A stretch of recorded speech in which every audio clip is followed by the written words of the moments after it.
Wayfeather Media presents Clairvoyaging.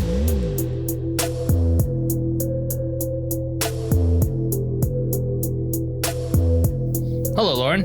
Hello, Frank. How's it going? Oh, I'm okay. I have a little bit of laryngitis. You sound terrible. I know. Well, maybe I should do commercials. What? Voiceovers. What, for sick people? No. A chocolate. Chocolate malaria? What are you trying to sell? No, like enrobed in chocolate. No, you. Yeah, nothing. Everyone wants to buy chocolate from Eeyore. Great. I'm going to leave this in. An engagement ring for her, the love of your life. You sound ill. Do I sound like just a little unhinged? Ill. All right, forget it. I hope you enjoyed our travelogue series that we've started. Episode 6 was a story about my signs from my late brother, Ian. And we'd like to do something where listeners can send in their signs, their story signs. So if you have something that you would like to share, you can write it and send it to us in an email, or you can send a voice memo to clairvoyagingpodcast@gmail.com, or you can go to our website. Thank you, Frank. Mm-hmm. And that's clairvoyaging.com. And there's a submit a story link, and that'll give you all the instructions and everything that you need to do. But we really would like to have listener submissions and stories about signs that you've received from loved ones that have passed away. We've always wanted this podcast to be more interactive and kind of develop a community of like-minded folks. So the more you share with us, everything you share with us, we're going to read or listen to. We're going to listen to all of it. And then some of it might make it on the podcast. So thank you in advance, and let's party. Yeah. In this episode, we've interviewed Dr. Elliot Adam, also known as Elliot Oracle. He's a tarot card reader. He's fantastic. Reader. He's a classical oboe player. Has his doctorate in oboe. An author of 2 books. That's right. Our favorite go-to tarot guy. I loved this conversation with Elliot. I hope you enjoy it too. We have Elliot Adam with us. Thank you so much for joining us. For having me. I'm really interested with what you two are doing with your own discovery about using your intuition and trying to understand how that works. So I think that's a worthwhile conversation to have anytime. Oh, thank you. Yeah, we're excited about working on understanding. That's definitely what we're doing. Yeah. So let's just start with you tell us a little bit about yourself and how you got started working with tarot. Okay. Well, as you introduced me, I'm Elliot Adam. I started reading tarot cards when I was 14 years old. I lived in a house with my mom, and she was a single mom, but she moved in with a boyfriend, and he had antiques in his house. So I was digging around in the attics one day, and there was taxidermy, these creepy animals up there. It was like the never-ending story attic, And I'm looking around, and then I found a crystal ball, and then I found next to that a box of tarot cards. And I thought, well, this is interesting, because I'd heard about tarot when I was about 8. It was in a Mysteries of the Unknown book, and they had them all illustrated. And I just thought, oh, those are so cool, because I've always loved fairy tales, mythology, archetypal energies. Yeah, I didn't know that it was called archetypal energies when I'm 8 years old. I just like the fairy tales. I like the queen and the king and these archetypes. And there they all were in a pack of cards. And so I thought, this is interesting. So I just started to read them and kind of go through it. I didn't really know what I was doing. But my family was very religious. And one relative found out I had a deck of tarot cards and was afraid for my soul. So she threw them away. And so then, I was out without tarot cards for about a year or so. But my brother, he was stationed in Germany in the army. And he came back and he said, I heard you were into tarot cards. Well, I met some tarot card readers in Germany. And if you don't tell anybody, I'll buy you a deck at the metaphysical shop downtown in Milwaukee. And I said, well, come on, let's do it. So then I got there and I could pick a deck off this wall of all these tarot decks. And I picked a colorful one. and he bought me a book, and I was just immersed in this because it was just fascinating to me to study them, to learn them, and then to practice them on other people. And I noticed from an early age that, when I was giving a reading, people were listening and they were really interested in it. So anyway, that's a really long intro to how I started, but that's the beginning anyway. Well, that's a great intro. That's so fascinating. I love the crystal ball in the attic. Yeah. I literally was picturing like a movie. Yeah, it's perfect. That's so cool. Yeah. So also, I don't know about your religious upbringing. That's great because part of our thing is we want to destigmatize as much of this stuff as we can. And, I grew up in the Catholic Church too. And, when I was growing up, anything like this was just do not touch it. What do you say to people who are so ingrained in that religious dogma where they can't touch tarot? I don't say anything to them. I'll leave it to them to proselytize to other people. I'm not making it my mission in the world to shove my beliefs down someone else's throat or make them see tarot the way I see it. And I find that when you're just doing your thing and you do it well and you care about what you're doing and it's coming from a place of compassion, the right people will be attracted to you and the wrong people will be repelled by you. And good riddance. You don't need that around you anyway. Yeah. I mean, even as just a gay kid, you take away the tarot cards, I still got that going on. I'm already, in trouble with some people. So, it doesn't really help me to, make it my mission to, convince them. What I found with my own family, though, that family member who threw away the tarot cards, what happened was I started reading my family members and my friends, and then they'd kind of watch me reading other people and they'd see, oh, this isn't about death and doom and gloom and, satanic forces. He's actually getting to the point of what's been bothering us and he's putting it into words. And we weren't really understanding unconsciously what was going on, but now it's on the table in front of us. It makes a lot more sense. And that person who threw away the tarot cards is my biggest advocate right now. Oh my and gosh. Loves tarot. So it's not, I find when you're trying to convince somebody of your point of view, going at them aggressively and telling them they're wrong or shaming them, that doesn't work for me. So why would I do that to someone else? Better to just do what I do and, let it speak for itself. So that's so great. So then what was the process of getting people more comfortable with tarot, the people around you? Was it just exposure, very light exposure and giving them the opportunity to get used to it, or? Well, yeah, I think so. At first it was just a curiosity. Oh, Elliot does tarot cards. Did you hear that? It's kind of cute. He's 15 and whatever. And we have a, friend visiting. That mother's boyfriend, he was from England and his sister came all the way from England. And I gave her a reading and I couldn't believe it. She gave me $20 for it. And I said, are you crazy? Like, why is someone giving me money for this? I just thought it was, fun. And she said, oh my God, that is just so profound. Everything you were saying is what's happening. You should really do this. And so then, she gets a reading, then they're saying, oh, Philip's sister was over and she loved the reading. So, hey, I want one now. And then I'm reading friends. And, as a gay kid in school, I was really bullied terribly. I didn't have a lot of safe places. This was back in the 90s before there was Glee or it was cool or whatever. And so when I did tarot, suddenly I was invited to places. Wow. And suddenly people wanted to know who I was and all of that. But it's a double-edged sword because then you're invited to parties and stuff and you think they want to get to know you, but they just want a reading. Yeah. And so then you're just kind of like, oh, I got to do this and all that. But it was my kind of like my inroad into acclimating somehow to a wider community that I just didn't experience in sort of an isolation before that. Yeah. When you were reading, did it feel like it was coming from oh, I just kind of know how to do this innately? You just understood it really well? Or how did you learn how to read each card? That is such a great question. And I've been thinking about it my whole life. I kind of come up with an idea now of how it works.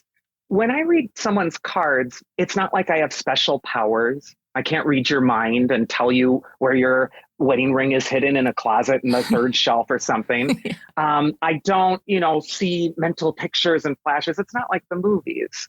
All I got is a deck of tarot cards in front of me, which is a collection of symbols. And what I do is I just systematically read through the symbols as if I'm reading a book. But I kind of go into, I won't say a trance, but I go into a flow. I get into a rhythm. And then I don't even think about what I'm saying. I just let things fly out of my mouth. And I don't know what I'm saying or how it makes sense to people, but they know exactly what I'm saying and exactly what it's talking about. So that being said, like when you start a reading, who are you connecting to when you, shuffle the cards and do all that stuff? Like, is it themselves or? Well, I think I'm connecting to something deep within me. Sometimes I'm just waking up or finishing lunch and I don't have time to do a prayer or something like that. I have to run on the phone and read someone's card. So it's not this, very mystical, ritualized thing that I'm doing every time. Sometimes you just have to go. What I learned, though, is when I sit down to do a reading, Elliot stops and I'm now reaching something that has nothing to do with me. In fact, I don't even feel like I'm there. Wow. I don't even feel like I'm doing anything special or profound. I just kind of feel like I'm running my mouth. And I just have been doing it since I was 16 years old, and it seemed to have worked for me. And so I just do that. I do feel that there are deeper archetypes that I'm kind of tapping into. I'm a great lover of Greek mythology, for example, and ancient Greek religion. I even speak ancient Greek. I learned it in college. And I love dialoguing with those old symbols and those old archetypes. But there is something divine that I'm tapping into, but it's not always conscious. It's not something that I'm like, oh, that's my spirit guide, Azrael, and he's always, feeding me this thing, and I just need to listen to, that's a little too out there for me. I'm just kind of doing what comes natural, What I feel with tarot is a language of symbols, and symbols are our first language as humans. We've been engaging with these symbols since we've been painting them on the cave walls. Hieroglyphics are our first written language. Right. And there's that old saying, a picture is worth 1,000 words. Well, our unconscious self, the part of us that's kind of the deeper us or deeper awareness, it doesn't speak a rational, literal language, but it does understand imagery, pictures, music, art. All of these things are intertwined. They're all speaking in that same sub level.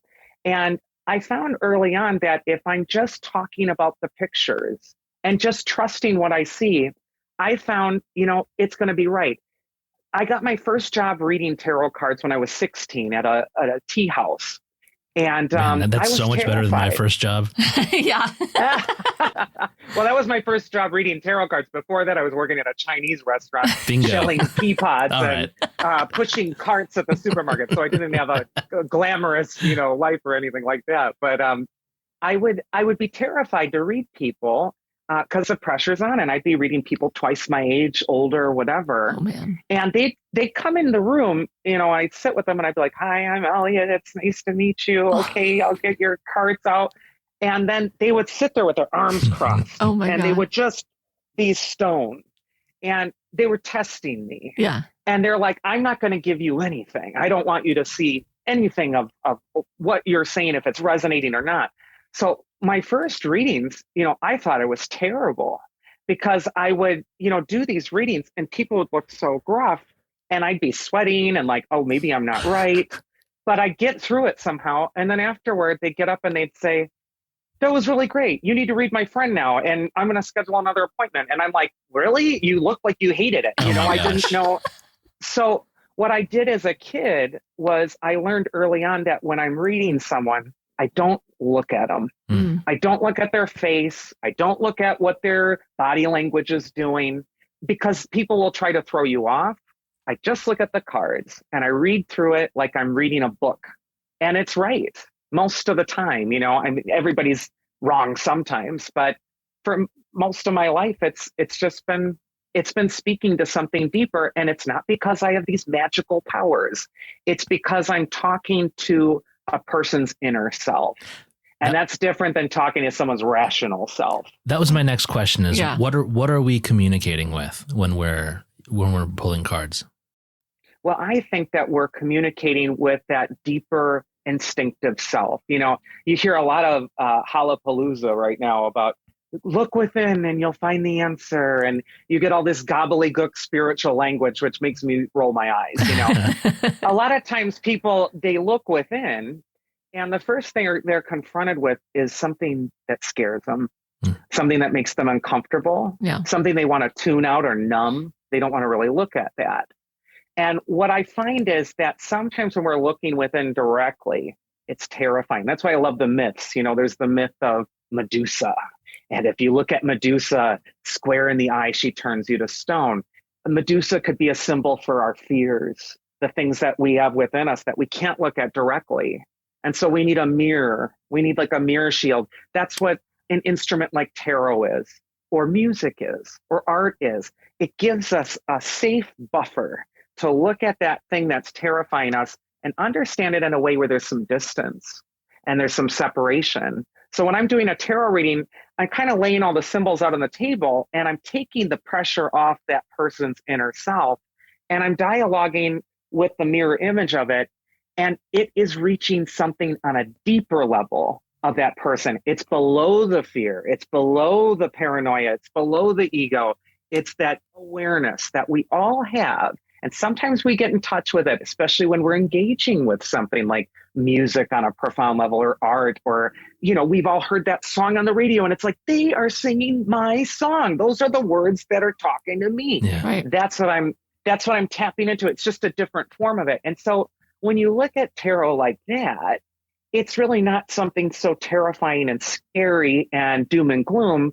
It's something that's kind of healing and profound and makes you maybe look at something in a different way. In a movie, if someone is using a tarot deck, you know they're going to pull the death card. And oh, absolutely. It's just part of the movie. It's coming. Yeah. So, okay, let me ask you this. Is there any card that is so dire as that it can like change the path of your life? Or like you said, is it just a form of self-reflection? It depends on the person. Yeah. It also depends on the situation. You know, every time you pull the death card doesn't mean someone's dying, but it can. And there's been many times, you know, I like working with card combinations because if I get multiple cards that are touching on a theme and I'm talking about something that's going on with the person, and, you know, I kind of put it out there. Yeah, it could mean this, it could mean that. But usually when I talk to clients that I'm picking up death energy from, or it's coming up in their cards, they already know it. And I'm a firm believer that, you know, it's weird, but I rarely tell anybody anything they don't know already. Yeah. In fact, I'm just amplifying kind of what their inner self has been telling them all along. You know, when I read clients, I'm kind of looking ahead, but it's not like there's this book in heaven of which is written everything that will ever happen to you. And I have this, you know, divine access to that record and I can just read off everything and give you this divine certainty that that's exactly how your life is going to end and go. I'm a firm believer that we make our own futures and we can kind of read the energy of where something seems like it's trending or likely to head. I find that reading someone's future, the best indicator of what's going to happen to them later is what's already happened to them in the past. What's their pattern? What are they stuck in? Because people perpetuate things. Now, that doesn't mean they can't break a cycle. And sometimes that's the use of getting a tarot reading. You become aware of the patterns you're engaged in, and you can make a conscious decision whether to break the pattern or to continue with it, but you're in the driver's seat. It's like the Weather Channel. It's like, it looks like these clouds are accumulating, and next week we're probably going to have this weather. And how many times are they wrong? Right. And it's because we're just kind of guessing where things look like they're trending. But I don't think any reader has this infallible ability to read the future and it will just always go down like that. I think you're asking for it with some hubris there if you're thinking you're all powerful like that. But I will also say there are those profound times that are inexplicable in a tarot reading where you just get a feeling of something that you're seeing, and you don't know why it's flying out of your mouth, but it does. And you are absolutely flooring people, because later they'll call you and say, holy crap, that's exactly what just happened. Wow. And again, I don't know where it comes from. And, what we all want to do is understand it. We want to be scientists with it. We want to make this unconscious art kind of adhere to this rigorous scientific replicated testing. And it's apples and oranges. They aren't in a complete dialogue with one another. Sometimes you have to sort of let go of your assumptions that science is the only way to empirically understand reality, and just kind of go out on a leap of faith and kind of just open yourself to what the message is. Yeah. I mean, that's the point of this entire show. Boy, I'm friends with some scientists, and I don't know if they like the show, but they probably don't. And that's okay. And that's okay. Because this was mandatory for us. We had to dive in and start to understand this stuff better. Some of my best clients are people who are in science, or are, doctors, or are people who study things, or, one client, her husband helped develop the coronavirus vaccine, and all this sort of thing. And wow. She loves getting readings. So there's people that, they can have a place for this, just like they can have a place for their religious beliefs, but they can also have a place for looking at the world logically. And I'm an advocate and proponent of that. I am not one of those woo-woo people who's going to just sell you a bunch of stuff and say, hey, and because I said it, it's just what it is, because it's just spirit and all of this stuff. Some of this stuff has to get quantified, and I am very skeptical of things. I think it's important for people to exercise their rational brain too, especially if they're in a spiritual practice or in an intuitive facility thing, because otherwise they get a little crazy. Yeah, right. Definitely. Yeah, staying grounded is like such a big thing. So what are the best questions for someone getting a tarot reading to ask? That's a great question. So there's an old saying that the tarot is a marvelous servant, but a terrible master. And what I interpret that to mean is, when we're using it as a tool to serve us, to make a decision, it's actually really empowering. But if we're asking questions that give all the power to a deck of cards, and we flip over something that looks ominous and doomed, well, then, my goodness, we're paralyzed. We might not even take action on something that could really be a profound breakthrough for us. So when someone's coming for a reading, I don't like them to ask questions like, will I ever get married? I'm like, well, I don't know. Will you? It's your choice.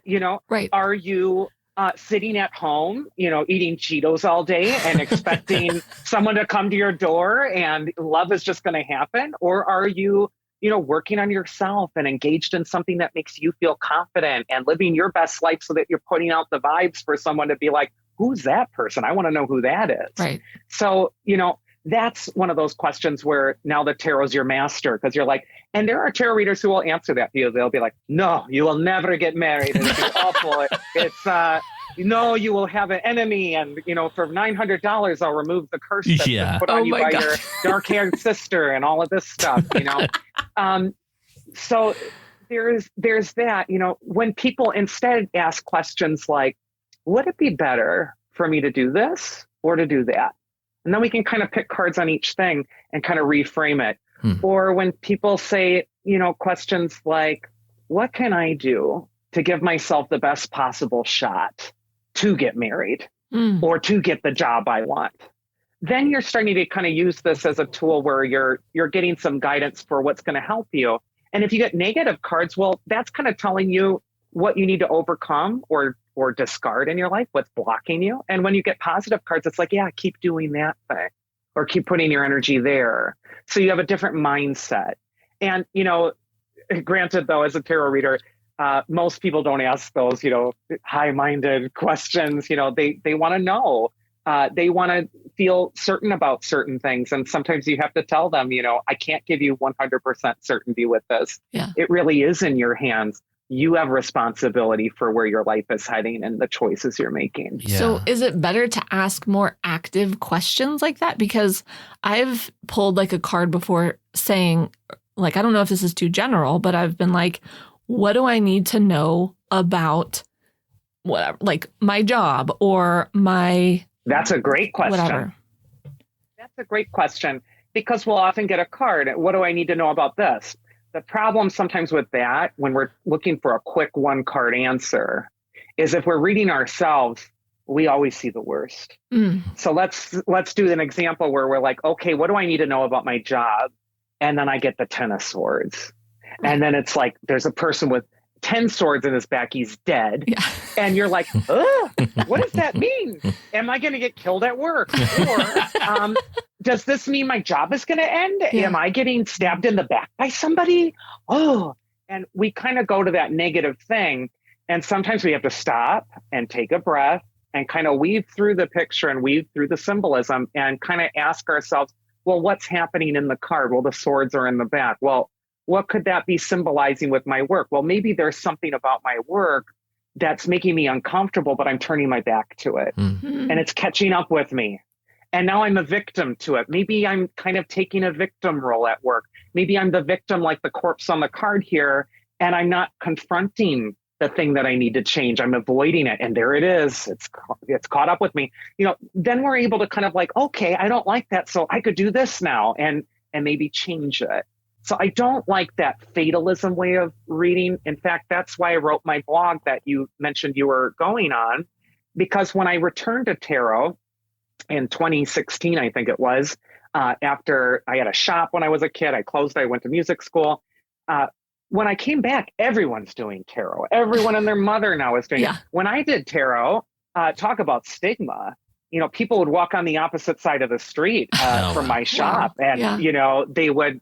Or I'd go to parties and people say, oh, well, Charlie's a dentist and Megan's going to medical school. And what do you do, Elliot? And I'm like, oh, I'm a tarot card reader. And they'd be like, that's weird. Or that's really scary. Or, and so it's like, oh, there must be something wrong with me because I'm, involved in something that's obviously frowned upon, Yeah, it's crazy.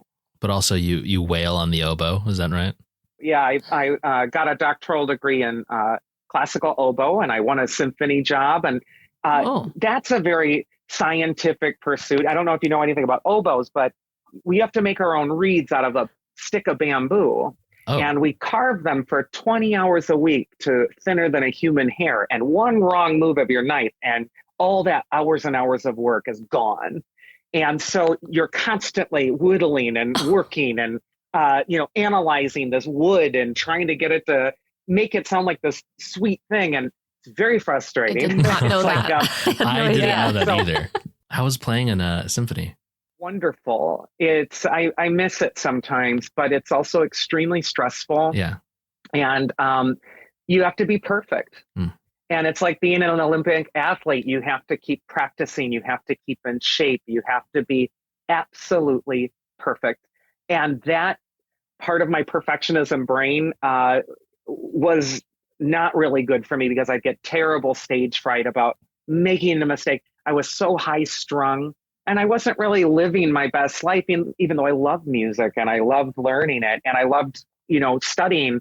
It was really high pressure. And then, it's the only career I know where you go and get picked on the whole time, by the director or whoever, this sounds awful. Do it again, do it again, do it again. It's not like you're constantly lauded and people are like, wow, you're so great.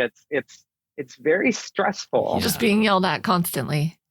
And, And then you get to absolutely. relax with some painstaking whittling afterwards. Yeah. Man, it sounds like a rough one. Exactly. It is. There's way easier ways of going through life than being an oboist, I'll tell you that. Okay, noted. Write that down, Frank. Yeah, don't oboe. No oboe. No bow. All right, look at us.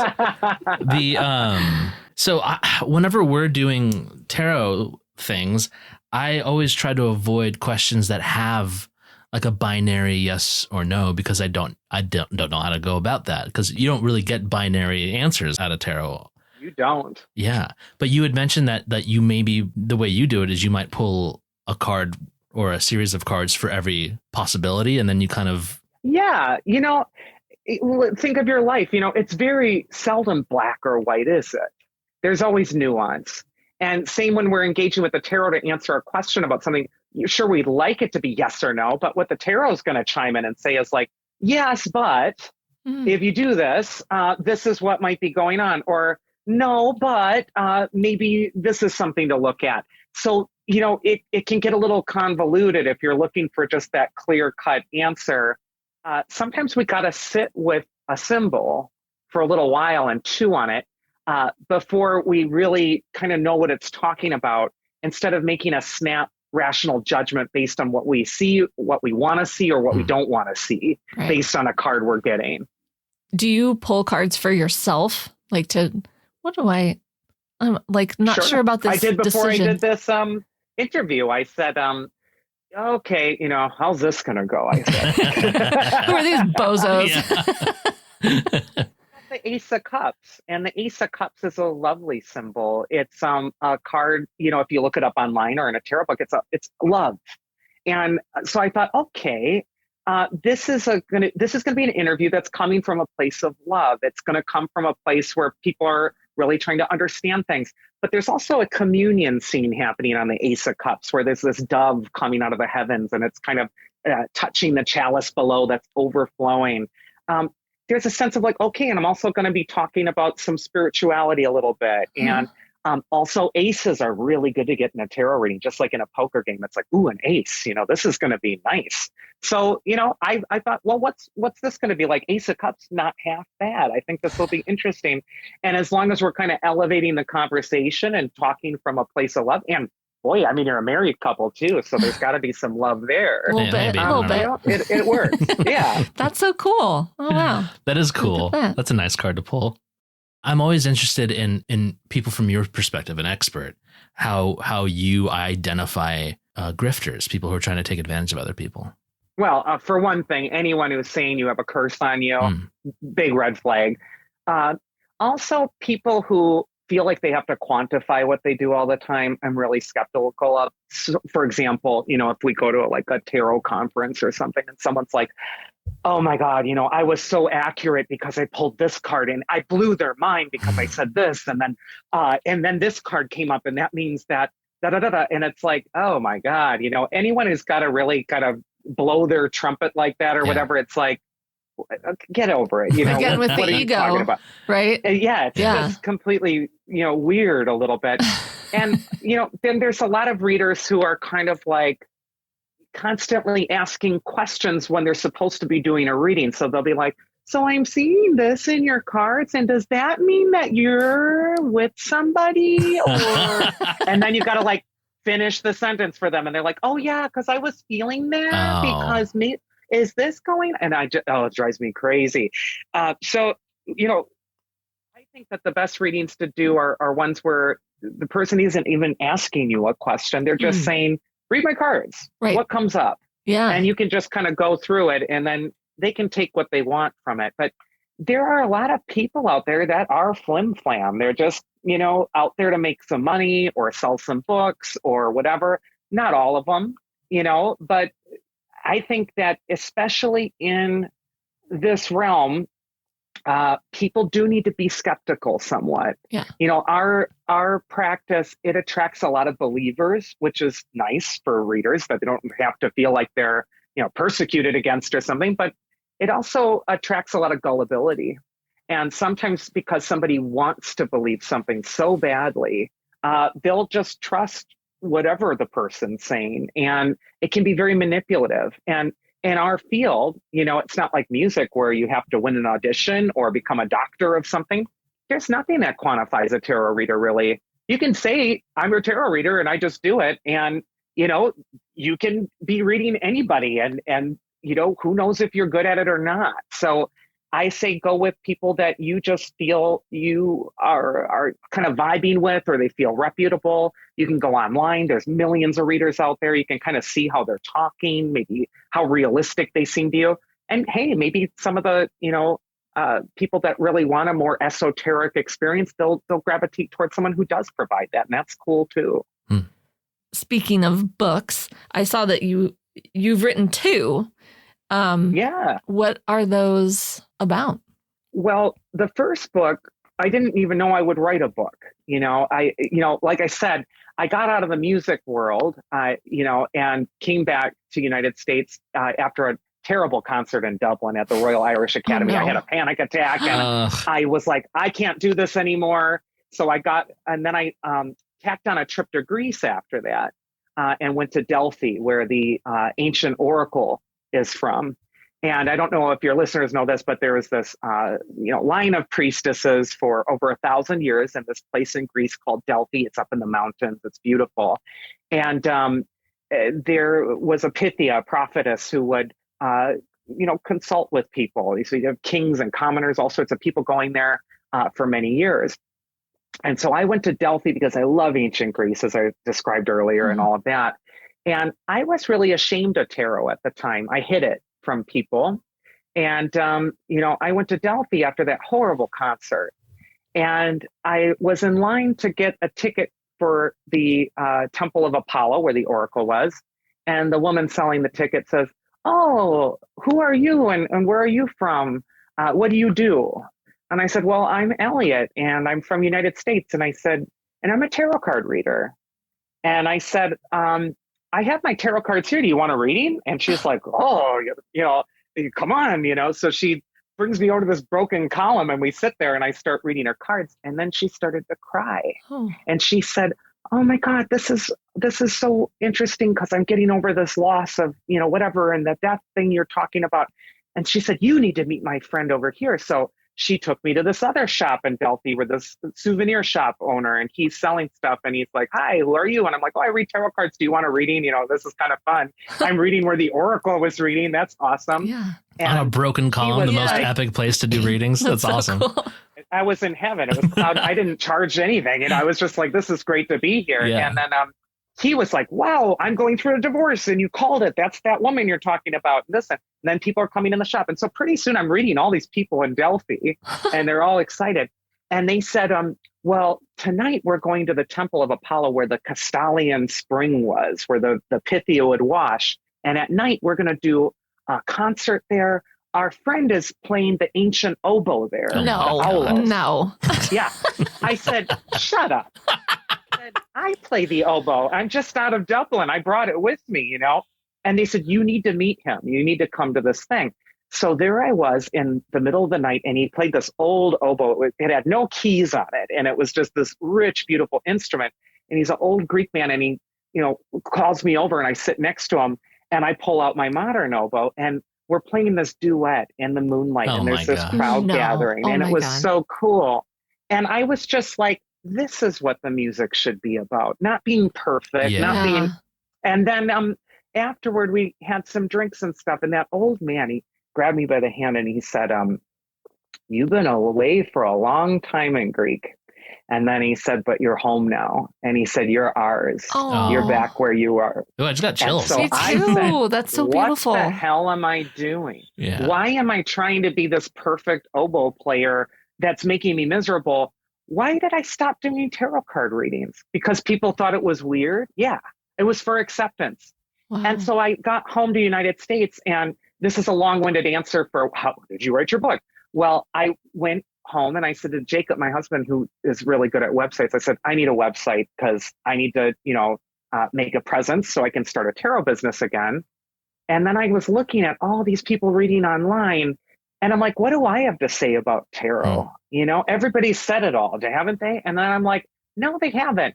They're really coming from a doom and gloom and like, oh, when you get this card, it means this bad thing is going to happen to you. And that's never how I read. And so I started writing a blog, which is what you were reading. And pretty soon, every day I'd pick a card and write the blog. And pretty soon I had a book. Whoa. And so I submitted the manuscript to Llewellyn Books, which is the top publisher of tarot books in the country. And they said, "Holy crud, we'd love to offer you a contract, to accumulate this book." So a lot of what's in my blog ends up in Fearless Tarot. So Fearless Tarot is my first book. And what it does is it takes the fear out of tarot symbolism. Yeah. it instead of engaging with a symbol as a harbinger of doom and death, like the soap operas you were discussing earlier, it makes you look at the symbol a little deeper and ask yourself, well, what is this really talking about in your life? What is this symbolizing? And then when we're engaging on that level, then that scary card can be something super empowering. And then the other book is Tarot in Love. And it's because as a reader, a lot of the questions we get asked about is love. Right. And a lot of the questions we get asked are very disempowering, like, when's he coming back? And it's like the Tarot in Love is like, okay, well, we can describe what this person's like by the tarot. But then we kind of got to put the mirror on you and ask you, why are you asking if this awful person's going to come back? What is that saying about you and what you need to be aware of in your own relationship life and the choices you're making? And so always with me with tarot, I'm trying to bring it to a place of personal empowerment instead of disempowerment, where people are just feeling like because this card was picked, it means bad news and that's all she wrote. Right. You know, I think that's another thing that I appreciate so much about your interpretations of the cards is that while your explanations, at least on YouTube, are pretty brief, they are also very nuanced. It's not like the black or white version of it. And again, like we said before, like also pretty positive. Like, man, you're great. That's my point. Thank you. God, well, that's so nice. I love your Greek story. That is so cool. That's amazing. So cool. So have you been able to go back? Well, I'm friends with that shop owner, and I'm actually having some plans this next year to go back. So also for the last 25 years, I've been drawing a tarot deck based on Greek mythology, but I've been drawing and redrawing it. And this year I got a patron who's funding it so that I can publish the deck. Oh my gosh. Whoa. And so at long last, I'm going to get it out there. And she's also sending me to Greece so I can go to the places and write the accompanying book there, which discusses all the symbols. So I'm super excited about that because I'm going to go back to Delphi again. I haven't been back since 2015 and I miss everybody. It'll be just so cool. Please tell us when your deck is available because we'll tell all of our listeners because I want that too. Yeah. That sounds amazing. Do you have advice for anyone that is interested in starting to learn tarot? My advice is just to do it and to read as many people as you can. You know, the first professional job I had as a reader was at a fair where there was just a bunch of people and they'd go to your table and one after the other, you're just reading people from all sorts of backgrounds, all sorts of life stories, ages. And I find that, you know, if you're only talking to people like you or people in your age group or people that you're going to not read everybody well. So it's good to get to know people and to be able to talk to anybody really. So practice, you know, you'll find your own voice.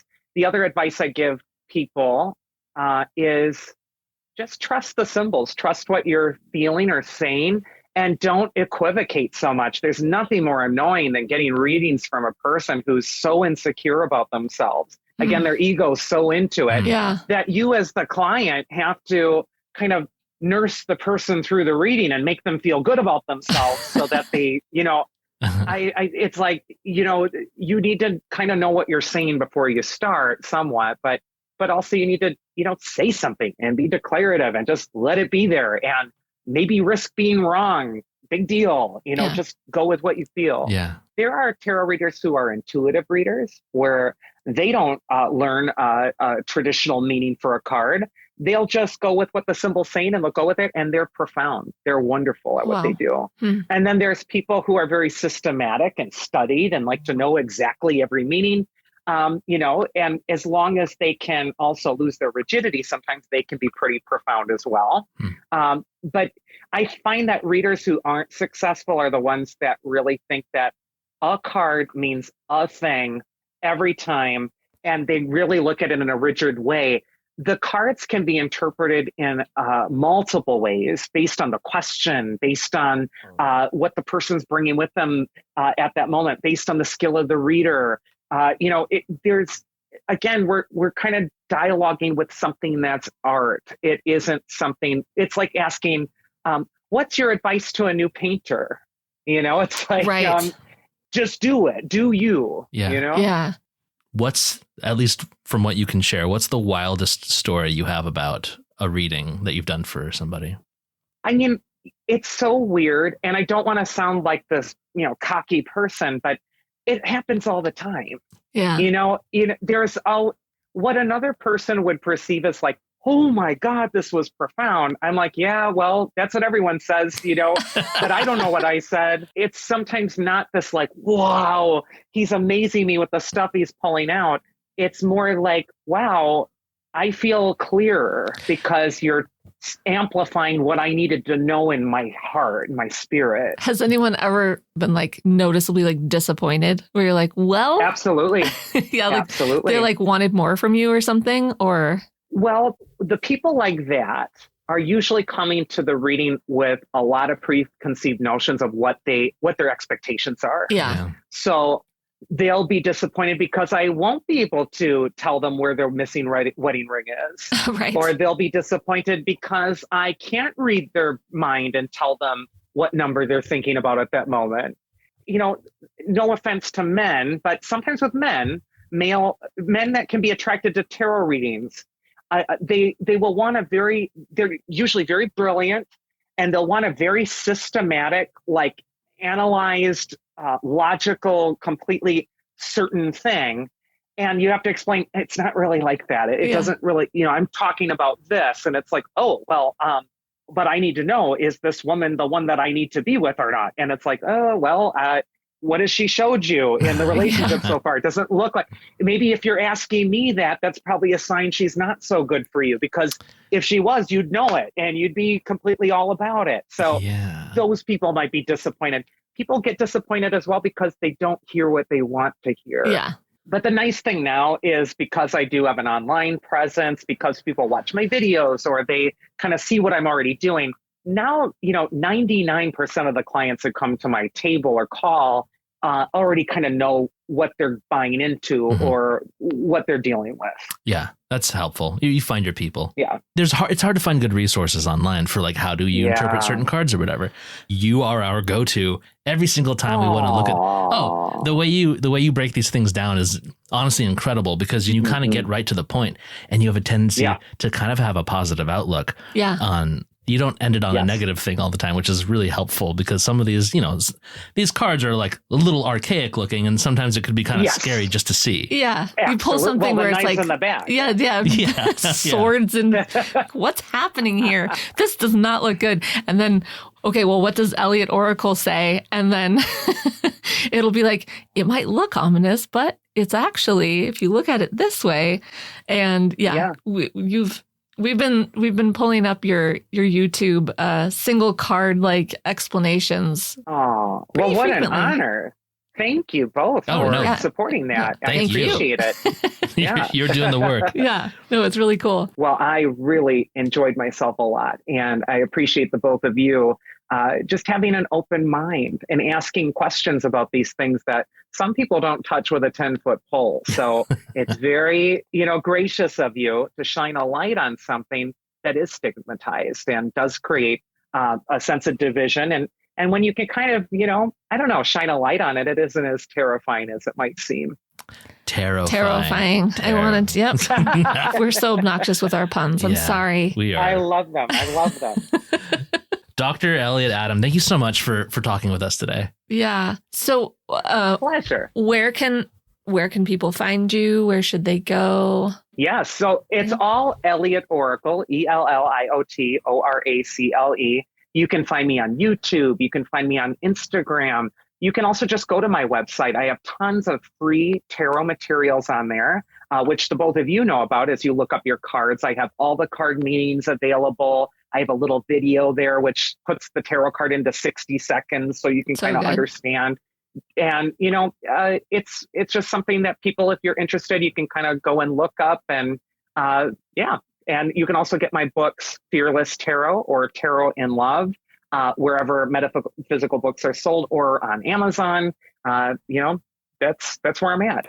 That's gonna go on the bookshelf real fast. Oh yeah, we got to get those books. Yeah, awesome. Oh, do we have anything else? I have one more question. Oh, go ahead. I lost my wedding ring. Where the hell is it? No joke. I don't know where I know it's in this room. I just don't know where. Which shelf is it on, Elliot? I could tell you. I've been humbled by your question, and I do not know, and I'm willing to admit that. See, he's Okay, full he's of a it. This is hack. all He is a trash. hack. Grifter.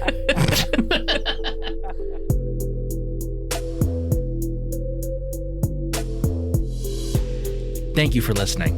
Visit www.clairvoyaging.com for show notes, merch, or just to say hi. If you'd like to support our journey, visit www.buymeacoffee.com/clairvoyaging. This has been a production of Wayfeather Media.